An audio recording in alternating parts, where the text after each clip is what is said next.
नमस्कार, मैं हूं उपेंद्र यादव और आप देख रहे हैं यूनाइटेड मीडिया न्यूज। खबर दिल्ली से। बीते साल 2025 के फरवरी महीने में ही दिल्ली विधानसभा चुनाव में 27 साल के सुखों को खत्म करते हुए भारतीय जनता पार्टी यानी भाजपा ने जीत हासिल की थी। पार्टी ने 70 में से 48 सीटें जीतकर एक दशक से सत्ता पर काबिज आम आदमी पार्टी यानी आप को बाहर का रास्ता दिखाया था। रेखा गुप्ता के नेतृत्व वाली भाजपा सरकार ने हाल ही में अपने एक साल के कार्यकाल के पूरा होने पर रिपोर्ट कार्ड जारी किया। उन्होंने अपनी सरकार के वादों की नहीं बल्कि काम की सरकार बताया। साथ ही कहा उनकी सरकार ने शुरुआत से ही कागज कम काम ज्यादा के सिद्धांत पर काम किया है और आज दिल्ली में पोस्टर या ट्विटर की राजनीति नहीं बल्कि जमीन पर दिखाई देने वाला काम का प्राथमिकता है।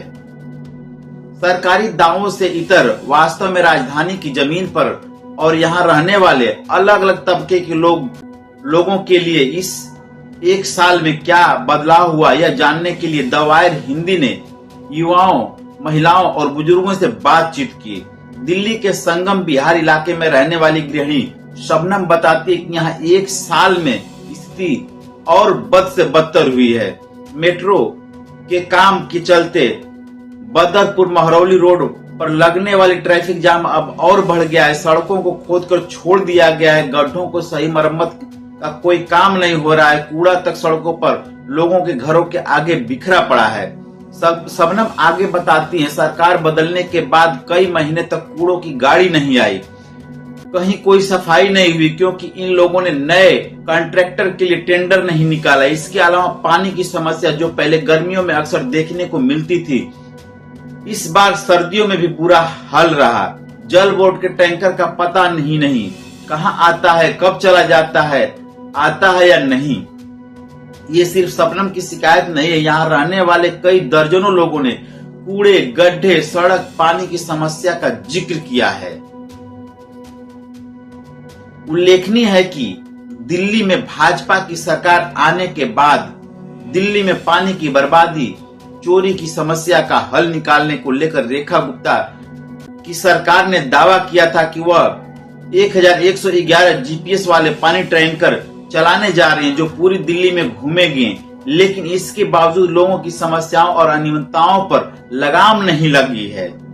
पश्चिमी दिल्ली के रोहिणी में रहने वाली 32 वर्षीय स्वाति बताती हैं कि उनके इलाके में भी पानी की समस्या देखने को मिल रही है। पहले सुबह शाम 7 बजे और शाम को 7 बजे सप्लाई का पानी आता था, लेकिन अब कभी आता कभी नहीं आता।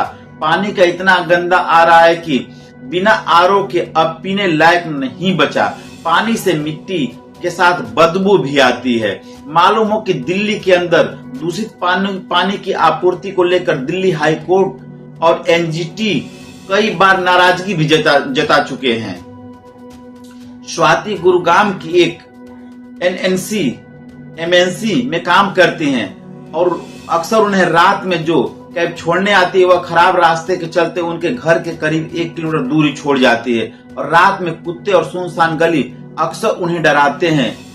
वह सवाल उठाते हैं कि अगर उन्हें किसी दिन कुछ हो जाए तो इसका जिम्मेदार कौन होगा। वह कहती है यहाँ एक ही रोड को पता नहीं कितनी बार तोड़ा जाएगा, कभी बिजली के तार के नाम पर, कभी गैस पाइपलाइन के नाम पर तो कभी कुछ और। कुल मिलाकर सड़क खोद दी जाती है, लेकिन उसकी मरम्मत का काम पहले जो एक आधा दिन में शुरू कर दिया जाता था वो अब महीनों के बाद नहीं शुरू होता है। कोई कैब आने को तैयार नहीं होती है। कई गलियों में स्ट्रीट लाइट तक की व्यवस्था नहीं है। मालूम हो कि हाल ही में 10 फरवरी को रोहिणी के सेक्टर 32 के बेगमपुर इलाके में खुले नाले में गिरने से एक युवक की मौत हो गई थी। दिल्ली के अन्य इलाकों में भी ऐसी खबरें सामने आई। हम आपको बता दें कि दिल्ली के व्यस्तम बाजार में से एक लाजपत नगर से थोड़ा आगे भोगल में रहने वाली सुधा दो छोटे छोटे बच्चों की मां है। उनके बच्चे पास के सरकारी स्कूल में पढ़ते हैं। वे बताते हैं कि अब दिल्ली सरकार के स्कूलों में वो बात नहीं रही जो पहले हुआ करती थी। पहले सिस्टम ज्यादा सलीके से काम करता था। टीचर भी बच्चों की हर चीज पर बारीकी से नजर रखते थे, अभिभावकों को पूरी जानकारी देते थे, लेकिन अब वो माहौल नहीं मिल पा रहा है। वो एक दिलचस्प बात बताती हैं कि बीते दिसंबर में कक्षा 1 में पढ़ने वाले बच्चों को दिल्ली सरकार द्वारा भारी भरकम बुकलेट कार्यपुस्तिका के रूप में बांटी गई थी। इसमें हर पेज पर सरकार का बड़ा सा विज्ञापन और अंत में एक छोटा सा सवाल होता है, जैसे पेड़ों में पानी डालना सही है या गलत। सुधा के अनुसार इतने छोटे बच्चों को आरएसएस का इतिहास और उनके लोगों के बारे में बताया जा रहा है। उनके बड़े बड़े फोटो बुकलेट पर छापे जा रहे हैं, उन्हें हिंदू धर्म की बातें बढ़ा चढ़ाकर बताई जा रही हैं। ये सरकार पढ़ाई कम, अपना प्रचार ज्यादा कर रही है। मालूम हो कि दिल्ली सरकार की ओर से शिक्षा बजट में कटौती देखने को मिली है। इसके अलावा doctor Bhimrao Ambedkar school of specialized excellence का नाम बदलकर सीएम श्री कर दिया गया है। उत्तम नगर में रहने वाली जसमीत एक सरकारी ऑफिस के लिए कैब चलाते हैं। उनकी पत्नी दिल्ली पुलिस में कार्यरत हुए बताते हैं कि दिल्ली में बीते 1 साल में सिर्फ डर और दहशत बढ़ने का काम किया है। लोगों को वास्तव में कोई राहत नहीं मिली, लेकिन कागजों पर कई योजनाएं खुल गई हैं। वे कहती हैं, मेरी बीबी पहले बस में आसानी से आती जाती थी, अब हर इलाके की बस सर्विस के चुपके से कटौती कर दी गई है, जिसका पता भी लोगों को नहीं चलता। जैसे 10-20 मिनट इंतजार, और हमारे यहाँ दिल्ली के अलग अलग इलाकों की बसें मिल जाती थी, लेकिन अब घंटों से अधिक समय का इंतजार करना पड़ रहा है। छोटी दूरी के लिए शुरू की गई दिल्ली इलेक्ट्रॉनिक व्हीकल्स इंटरकनेक्टेड बसें अब लंबी दूरी के लिए चलने लगी हैं, जिसमें जगह भी कम है और ये खराब भी जल्दी हो जाती हैं, जिससे अक्सर रास्तों पर जाम मिलता है। वह अपने आने वाले समय में एक और समस्या की ओर ध्यान आकर्षित करते हुए कहते हैं कि जल्द ही दिल्ली में क्लस्टर बसों को बंद करने का फरमान आ गया है। इससे समस्या और बढ़ेगी। दिल्ली सरकार कहां तो इन बस कंडक्टरों ड्राइवरों को पक्का करने का वादा कर रही थी और कहां अब इनकी नौकरी खत्म कर रही है। हालांकि दिल्ली सरकार का दावा है कि पब्लिक ट्रांसपोर्ट के बेड़े में 1700 नई बसें जोड़ी गई हैं, जिनमें से 500 इलेक्ट्रॉनिक बसें शामिल हैं। लोगों के घरों में घरेलू सहायिका के तौर पर काम करने वाली पुष्पा बताती हैं कि हम तो भाजपा को ये सोचकर वोट दिए थे कि सरकार बदलेगी तो कुछ काम होगा, विकास होगा, लेकिन यहाँ विनाश हो रहा है। गरीबों के घर को तोड़ा जा रहा है, पानी गंदा होता जा रहा है और बिजली बहुत कटने लगी है। बस में गुलाबी पास की जगह पर कार्ड का बोल रहे हैं। हम गरीब कम पढ़े लिखे लोग कहां इन चक्करों में भटकेंगे। महिलाओं की समृद्धि के लिए भाजपा सरकार के 2500 रुपए के वादे को लेकर पुष्पा दीदी कहती हैं, अब तक कोई पैसा नहीं मिला, सरकार की नीयत ही नहीं है। नहीं तो 1 साल में रेखा मैडम बता रही हैं, ये कर दिया, वो कर दिया, ये कर दिया, कुछ भी नहीं किया। दिवाली होली पर फ्री 2 सिलेंडर का भी भाजपा ने वादा किया था, लेकिन दिवाली बीत गई, कुछ नहीं हुआ। अब होली में देखते हैं क्या होता है। बीते 5 दशक से अधिक समय से दिल्ली की कीर्ति नगर में रह रहे सत्येंद्र तिवारी, जो छोटी पंसारी की दुकान चलाते हैं, बताते हैं कि दिल्ली सरकार 60 साल से अधिक उम्र के लोगों के लिए 2500 रुपए मासिक पेंशन देती है। इस सरकार ने इसे बढ़ाने का ऐलान किया, जो बहुत अच्छा है, लेकिन इसके चक्कर में पहले से मिल रही पेंशन आने में कई बार रुकावट आई। अब सुनने में आ रहा है कि सरकार इसकी रिव्यू करेगी, जिसके लिए फिर से आवेदन से लेकर सत्यापन की प्रक्रिया की जाएगी। ऐसे में हो सकता है कि कुछ लोगों के लिए इस उम्र में यह सहज न रहे और मौजूदा लाभार्थियों का नाम इससे बाहर हो जाएगा। तीनों सरकारें, कांग्रेस, आम आदमी पार्टी और भाजपा का कार्यकाल देख चुके सत्येंद्र तिवारी कहते हैं, सरकारें भले भी बदली हों, लेकिन इस सरकार ने आते जो अफरा तफरी मचाई है वो शायद पहली बार है। मोहल्ला क्लिनिक बंद कर दिए गए, जो आरोग्य मंदिर जमीन पर कागजों पर एकदम परफेक्ट है। क्या सरकार उनका निरीक्षण कर रही है? इनकी हालत मोहल्ला क्लिनिक से कोई बेहतर नहीं है। कभी दवा नहीं, कभी सहायता के लिए कोई उपलब्ध नहीं। हो सकता है आगे ये अच्छा करे, लेकिन सरकार को ये करना चाहिए था कि पहले से चल आ रही व्यवस्था की खामियों को दूर करता, लेकिन यहाँ नई खामियों वाला एक नया सिस्टम खड़ा कर दिया गया है।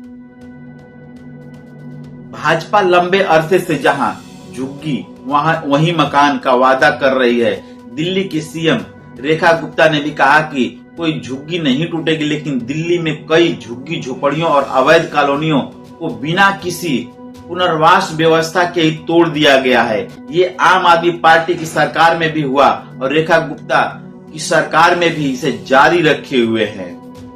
करीब 8 महीना पहले तुगलकाबाद के झुग्गी में रहने वाली सुरैया आज दक्षिण पूर्वी दिल्ली के लाल कुआं इलाका जो पुल प्रहलादपुर के पास है में 7,000 रुपए महीने के किराए के घर में रहते हुए कहते हैं कि सरकार ने उनके सालों की कमाई से बने छोटे से घर को बुलडोजर से तोड़ दिया। इसके बाद उनके पति जो एक बार सर्विसिंग एजेंसी में काम करते हैं उनके साथ यहाँ रहने चले आए। सरैया सुनाती हैं, बताती हैं कि पति हमारे 15,000 रुपए कमाते हैं, हम कुछ घरों में काम करके 5 से 6,000 रुपया कमा लेते हैं। घर में बूढ़े सास ससुर हैं, उनका खर्चा 2 बच्चे हैं, उनका खर्चा सब पहले आसानी से हो जाता है, लेकिन अब किराए में ही आधा पैसे चले जाते हैं। कैसे घर चल रहा है हमें ही पता है। वो आगे कहती हैं, हमें बहुत कानून और सही गलत नहीं पता, लेकिन हम करीब 20 से 25 साल से वहां रह रहे थे। हमारे ससुर बिहार से दिल्ली आए थे, तब एक कंपनी में मजदूरी का काम करते थे। फिर आदमी ने थोड़ी बहुत पढ़ाई और गाड़ी का थोड़ा बहुत काम सीखा और एजेंसी में लग गए। अब ससुर बूढ़े हैं तो कुछ कर नहीं पा रहे हैं, सास को हार्ट की बीमारी है, सब कुछ इतना महंगा है कि जैसे तैसे गुजारा कर रहे हैं। सरकार गरीबी नहीं गरीबों को ही हटा रही है।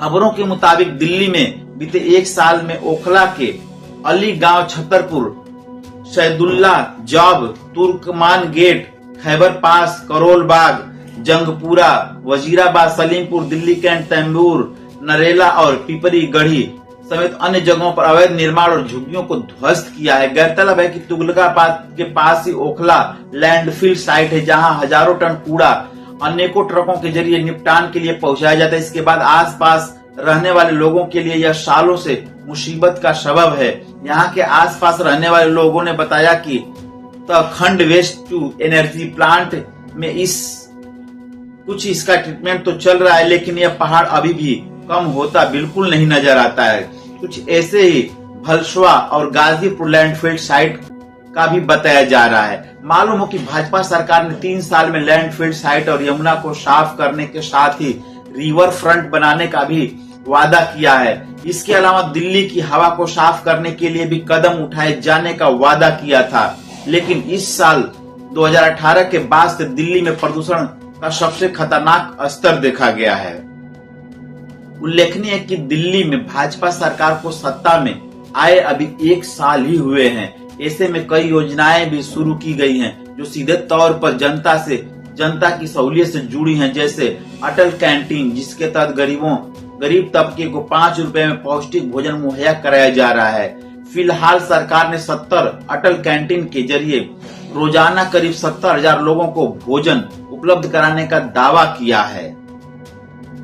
इस योजना से कई लोग खुश हैं। उनका कहना है कि अब खाने की समस्या कम से कम सरकार ने दूर ही कर दी है। वहीं कई लोग आने वाले दिनों में भी इसके सही संचालन की उम्मीद करते हैं, क्योंकि लोगों का मानना है कि ज्यादातर ऐसी योजनाएं शुरू में कुछ दिन सही रहती हैं, फिर उनका संचालन गड़बड़ हो जाता है।